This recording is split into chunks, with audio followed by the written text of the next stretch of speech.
Hi hello అందరూ బాగున్నారా?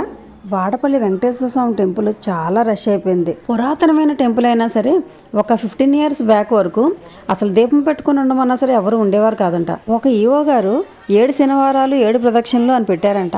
అప్పటి నుంచి ఎంత ప్రాచుర్యం పొందిందని అంటారు. ఇంకా చాలా కారణాలే ఉండొచ్చు. ఇదంతా కూడా భోజనశాల.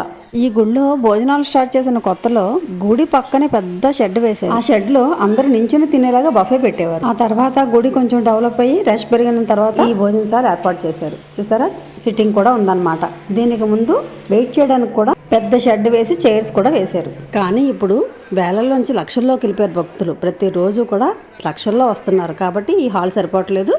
ఇది ప్రసాదం ప్యాకింగ్ ఉంచేసి ముందు చూసాం కదా మనం, ఆ షెడ్ పార్కింగ్ ఏరియా దగ్గర పెట్టారనమాట. చాలా పెద్దగా షెడ్ పెట్టి ప్రస్తుతానికి అందులో పెడుతున్నారు. పక్కనే పెద్ద బిల్డింగ్ కడుతున్నారంట. వీళ్ళంతా మా ఫ్రెండ్స్ స్వామివారి సేవకు వచ్చారన్నమాట.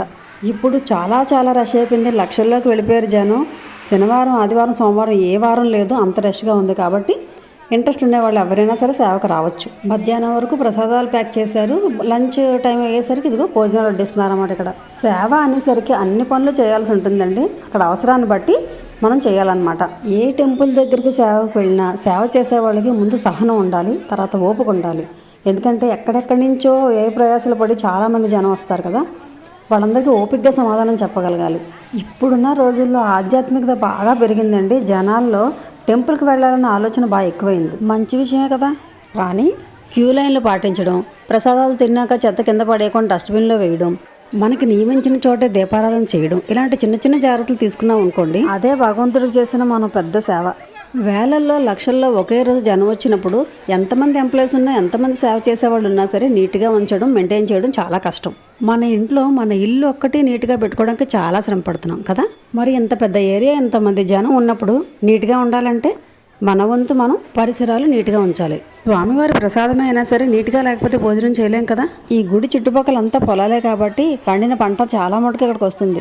బియ్యం దగ్గర నుంచి వెజిటేబుల్స్, పప్పులు అన్ని రకాలు వస్తాయి ఇక్కడికి. రైతులే డైరెక్ట్గా వాళ్ళు పండిన పంట తీసుకొచ్చి స్వామికి ఇస్తారనమాట. ఇక్కడ భోజనం పెట్టే పద్ధతి ఏంటంటే ఒక ప్లేట్లో ఒక అరిటాకు వేసి మనకి ఇస్తారు. గ్లాసులతో వాటర్ ఉంటుంది. మనం భోజనం చేసిన తర్వాత మిగిలిన చెత్త, మనం భోజనం తిన్న ఆకు డస్ట్బిన్లో వేసేసి ప్లేటు గ్లాసు నీట్గా కడిగి పెట్టాలన్నమాట. మార్గశిర మాసం స్టార్టింగ్ రోజు వచ్చామన్నమాట మేము టెంపుల్కి. మా వాళ్ళు ఫుల్గా అలసిపోయారు, కూర్చుని ప్రసాదం తింటున్నారనమాట. ఇక్కడ భోజనాలు చాలా బాగుంటాయి. రైస్, ఒక కూర, పచ్చడి, సాంబారు, పెరుగు వేస్తారు. భోజనం అంతా వేడివేడిగా ఉంటుంది. ఎంతమంది వచ్చినా సరే భోజనాలు పెడుతూనే ఉంటారు.